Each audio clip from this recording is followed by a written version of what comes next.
Okay, if you want to function your best, you want to make sure you have really supple hip flexors. The other reason this is so important is that if they're really restricted, weak, and tight, then you're usually looking at a lot of issues with the lower back. So if you are someone who has this kind of tilted pelvis, like I have, and lots of athletes, especially hockey players and jumping and sprinting sports, if you got this tilted pelvis, it's usually because the hip flexors are really tight. So today I'm going to show you how you can stretch out your hip flexors and also functionally move so that they're performing optimally for what you want. So first of all, with the hip flexors, because they get so restricted, you want to make sure you're warm, and you may have to roll them out first, but we've got other resources for that. Today we're going to get right into the stretching. So assuming that you're already warm and assuming that you've rolled out the hip flexors a little bit through this area and even towards the pelvis a little bit, so this iliopsoas area and this rectus femoris area, then you're ready to get stretching. If you haven't rolled or you're not warm, you're probably going to find they're really grabby. They might even feel tight, painful, and just not stretch very well at all. So assuming you've rolled and assuming you're a little warm, we're going to do the simplest thing first, assuming that maybe you've just gotten out of a car, or maybe you've been sitting for a long period at your office and you can't really do all of the things you might want to do. So the first thing you might do to open them up is go into a split stance, and in this split stance, you're going to tilt your pelvis. This is going to allow you to open this deeper hip flexor, this iliopsoas area.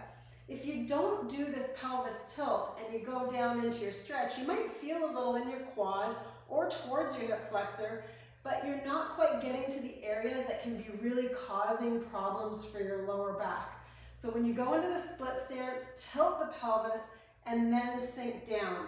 And from there, you should feel a stretch there. If you hold it for long enough, you're going to feel it start to dissipate and start to release. If that's the case and you want to go a little deeper, you're going to engage this glute. That'll keep it opening up, and you're going to lean slightly away. And that will get a really intense pull through this area. This one will be pretty easy to get if you're really tight through the pelvis and through the hips. If you haven't done it before, practice this pelvic tilt, because that's going to be the key movement that will allow you to get into this deeper hip flexor. If you try and go into it and your back is arched, you're not going to get the area that you really need, and you're going to be going into this lower back point as your axis. Remember that when your hip flexors are tight, so right in here, your body is always going to look for a range of motion in the joints above or below the tight area. So if the hip flexor is the really tight area, your body's going to try and find mobility in your lower back, the joint above, or down towards your knee. Usually it's going to be the lower back for all of our movements in day-to-day, and that's the area that takes more wear and tear if we're not moving optimally through the hips. Okay, so that first stretch was an easier one to do. Now we're going to go down to a half kneeling position. And this one, in a half kneeling position, that just means one knee is up, one knee is down. For this position though, you've got this great option of internally rotating the thigh or externally rotating the thigh. So I still want to do that pelvic tilt. I still want to push forward and I can get that hip open, but I've got this option to play with some of the angles. Because we've got the groin involved, the iliotibial band involved as well, you've got other areas that can be tight along with it and be shifting the spots that are really restricting your hip. So I can go and move my foot in and then, or out I should say, and that's going to internally rotate my thigh and then push forward into the stretch.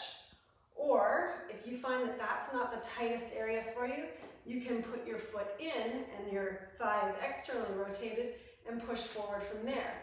This is key for sports like lateral movement. So if you've been cutting hard in soccer, or you've been skating a lot, or your hips are just really tight at all angles, then you do want to play around with this foot position position when you're in this half kneeling position so that you can get different angles of the hip flexor when you're opening it up.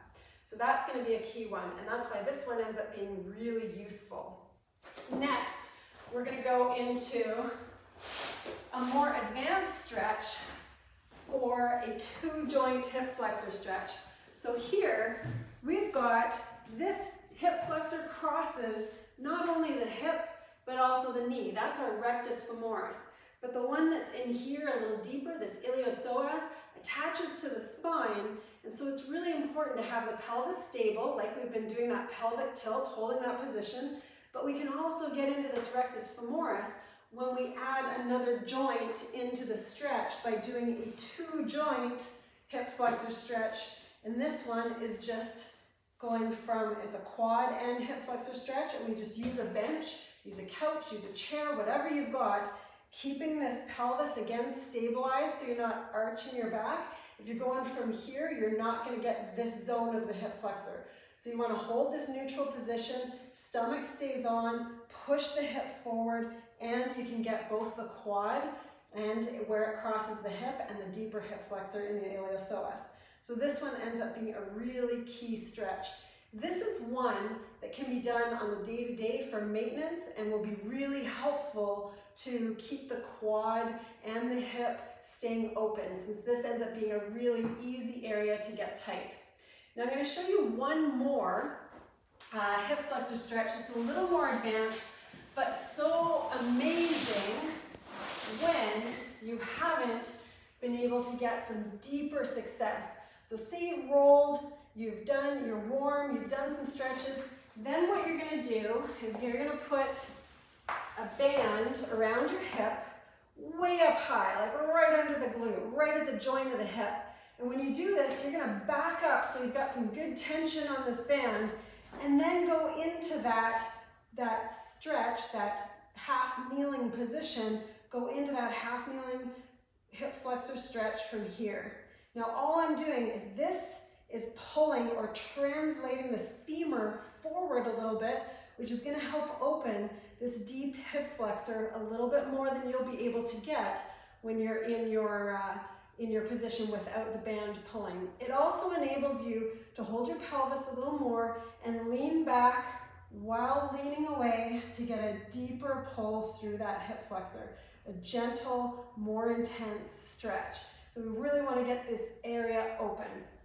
Okay, so those are the stretches, but those don't really matter if you can't functionally move. So we want to make sure that even if you've stretched out, I've seen lots of athletes, lots of clients diligently stretch through their hip flexors, but then when they get into day-to-day movements, they're not applying the opening through the hip flexor or the stabilizing through the other muscles. And what I mean by stabilizing through the other muscles is that the pelvis is going to stay in its best position, most functional position, if the glute is engaging and the stomach is engaging to hold that position. When the hip flexors are too tight, then the pelvis is usually going to be in an unusual position or non-functional or not optimal position. So when we do things as simple as walking, you can practice a long stride of walking, and this would be when you're fast walking, but when you practice that long stride of walking, if you engage the glute when the stride is back, that will open the hip flexor in a very functional, natural position. But what happens often is that we don't engage the glute at all. So you want to practice engaging the glute in all of your functional movements. So if you're lunging in the gym, you're lifting weights, and you're going for a forward lunge, and you go forward, in this position, in that long stride position, just like in walking, this is where you want that glute to be contracted so that you open the hip flexor. You could do that in a walking lunge. You could also do that in a standing lunge. And especially when you're initiating the movement in a reverse lunge by reaching back with the glute, and then while you're in that back position, still keeping the glute engaged, the stomach on, that's going to give you the best lengthening through the hip flexor. The beautiful thing about that is that the brain will automatically want to send signals to release this tightness when the opposing muscle is engaged and contracting. So it's a really great spot to keep reinforcing the function and reinforcing the opening of that particular area, joint, and muscle.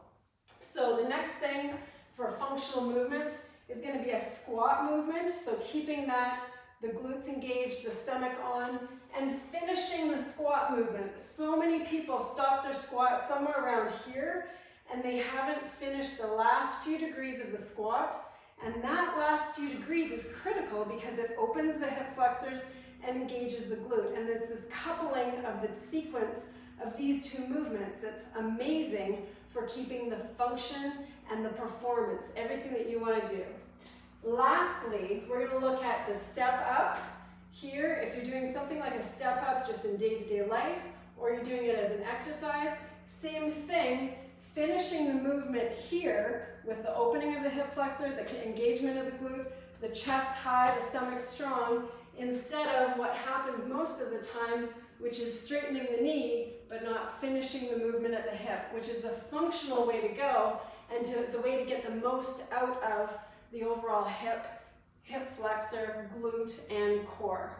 So there you have a few movements that add the functionality to how you can keep moving the hip flexors well so that they're not impairing your function, but also adding to problems with your back. You want them to stay open, you want them pliable, really strong, and the way that's going to happen is by lengthening them, but also getting the coupled movements with the glutes and the abdominal wall as well. So practice those movements, try some of the stretches, and see how that works for just releasing some of the pressure or some of the demand that's happening for your lower back. It'll also bring a whole bunch more function to the power and performance for your hips.